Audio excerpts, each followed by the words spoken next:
बाद श्री जी महाराज परमहंसों से बोले कि अब कीर्तन गान करिए।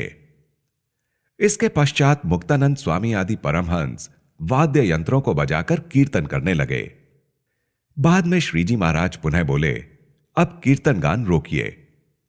जब तक आप कीर्तन कर रहे थे तब तक हमने सांख्य तथा योग के सिद्धांतों पर विचार किया, उन्हें सुनिए। योग मत अनुयायियों का मंतव्य यह है कि आत्यंतिक प्रलय के समय अक्षरधाम में भगवान की जो तेजोमय दिव्य रूप मूर्ति है वह ध्यान करने योग्य है। उससे निम्न कक्षा पर रहे प्रकृति पुरुष रूप भगवान ध्यान करने योग्य है। उसके नीचे प्रकृति पुरुष के कार्य मूलक 24 तत्व रूपी भगवान ध्यान करने योग्य हैं। उसके नीचे हिरण्यगर्भ और उसके नीचे 24 तत्वों से उत्पन्न विराट ध्यान करने योग्य हैं। उसके नीचे ब्रह्मा, विष्णु, शिव तथा पृथ्वी पर अवतरित भगवान के मत्स्य, कूर्म, नृसिंह, वराह आदि अवतार एवं शालिग्राम आदि प्रतिमाएं ध्यान करने योग्य हैं। ऐसा योग मत का तात्पर्य मालूम हुआ और सांख्य मत में झांकने पर ऐसा ज्ञात हुआ कि उसमें आकार मात्र का खंडन कर दिया है और ऐसा प्रतीत हुआ कि इस सब का विचार करने वाला जो यह जीव है उसके समान अन्य कोई शुद्ध नहीं है, इसलिए जीव का ध्यान करना ठीक है। सांख्य मत का यह दोष दूर हटाने के लिए पुनः योग मत के बारे में सोचा कि ऐसे परात्पर पुरुषोत्तम भगवान का प्रकृति पुरुषादि में अन्वय भाव है, इसलिए वे सब भगवान ही हैं और दिव्य रूप हैं, सत्य हैं एवं ध्येय हैं।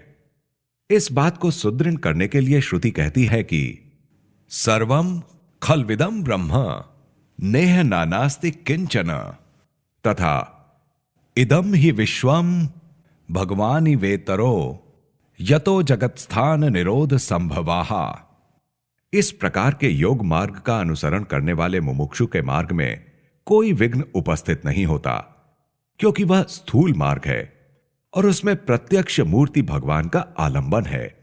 इसलिए सामान्य प्रकार का मुमुक्षु भी उस मार्ग द्वारा निर्विघ्न होकर मोक्ष को प्राप्त कर लेता है। परंतु इस योग मार्ग में एक दोष यह है कि उन सबसे परे जो पुरुषोत्तम भगवान हैं उनमें तथा प्रकृति पुरुषादि में इस प्रकार अंश अंशी भाव आ जाता है कि भगवान के अंश प्रकृति पुरुष हैं तथा उनके अंश हिरण्यगर्भ और विराट आदि हैं। इस प्रकार समझने में बड़ा दोष होता है, क्योंकि भगवान अच्युत, निरंश, निर्विकार, अक्षर एवं अखंड हैं। उनके स्वरूप में च्युत भाव तथा अंश अंशी भाव का दोष आने देना नहीं चाहिए और ऐसा समझना चाहिए कि उन भगवान सदृश तो भगवान ही हैं तथा अन्य प्रकृति पुरुष आदि उनके भक्त हैं और उनका ध्यान करते हैं, इसलिए वे भी भगवान रूप हैं। जैसे कोई बड़े संत हों और वे भगवान का ध्यान करते हों तो वह भगवान रूप माना जाता है, वैसे ही वे प्रकृति पुरुष आदि भी भगवान रूप हैं। उन सबसे परे पुरुषोत्तम श्री कृष्ण ही वासुदेव, संकर्षण, प्रद्युम्न तथा अनिरुद्ध रूप होते हैं तथा राम, कृष्ण आदि अवतारों को ग्रहण करते हैं, इसलिए वे ध्यान करने योग्य हैं। यदि ऐसा समझा जाए तो यह योग मार्ग अतिशय निर्विघ्न तथा श्रेष्ठ है। और सांख्य मत में यह दोष है कि वह ऐसा कहता है कि अंतःकरण तथा इंद्रियों द्वारा जो जो पदार्थ ग्रहण किए जाते हैं वे सब मिथ्या हैं, परंतु अनुभव द्वारा जो कुछ ग्रहण किया जाता है वह सत्य है। इस प्रकार वह आकार मात्र को मिथ्या कर डालता है। उसके साथ जीव के कल्याण के लिए प्रकट हुए भगवान के रूप को और अनिरुद्ध, प्रद्युम्न एवं संकर्षण के रूपों को भी मिथ्या कर देता है। केवल निर्गुण वासुदेव का ही ग्रहण करता है, ऐसा यह बड़ा दोष है।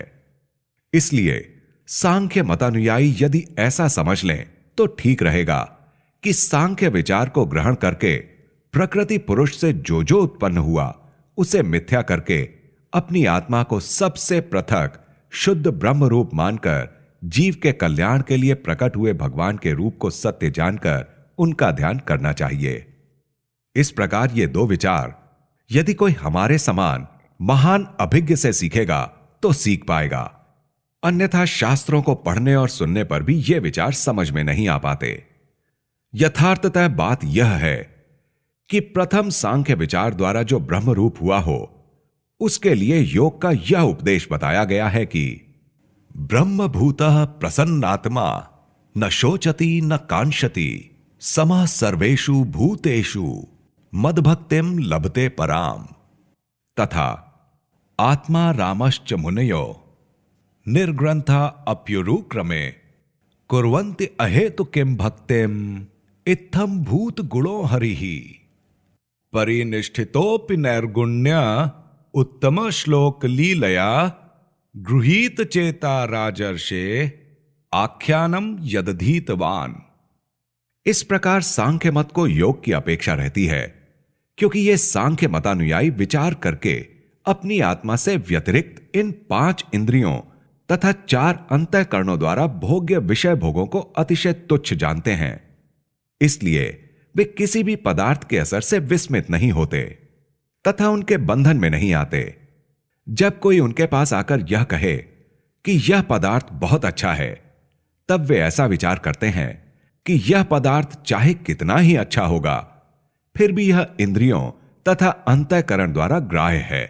अतः इंद्रिय अंतःकरण द्वारा ग्राह्य पदार्थ असत्य और नाशवान है। ऐसी दृढ़ समझ सांख्य मतानुयायियों में रहा करती है और वे अपनी आत्मा को शुद्ध मानते हैं। ऐसे सांख्य मतानुयायियों को योग मार्ग द्वारा भगवान की उपासना, ध्यान तथा भक्ति करनी चाहिए। यदि वे ऐसा नहीं करते हैं तो उनमें अति न्यूनता आती है। इस प्रकार सांख्य शास्त्र तथा योग शास्त्र के जो सनातन सिद्धांत हैं, उन पर हमने यथार्थ रूप से विचार करके उन्हें बताया है। जो आधुनिक योग और सांख्य मतानुयायी हैं, उन्होंने इन दोनों मार्गों को दूषित कर दिया है। जो योग मतानुयायी हैं, वे जब भगवान को साकार समझते हैं, तब वे अन्य जीवों के आकार तथा ब्रह्मा, विष्णु, शिव एवं राम कृष्णादि अवतारों के आकार एक समान मानते हैं। और सांख्य मतानुयायी जब आकार को मिथ्या समझते हैं, तब वे तीर्थ, व्रत, प्रतिमा, यम नियम, ब्रह्मचर्यादि धर्म तथा ब्रह्मा, विष्णु, शिव एवं राम कृष्णादि अवतारों का भी खंडन कर डालते हैं। इसलिए ये आधुनिक सांख्य और योग मतानुयायी इन दोनों मार्गों को छोड़कर कुमार्गगामी हो जाते हैं। इस कारण वे नारकी होते हैं। इति वचनामृतम। इस प्रकार से श्री पंचाला प्रकरण का दूसरा वचनामृत पूर्ण हुआ।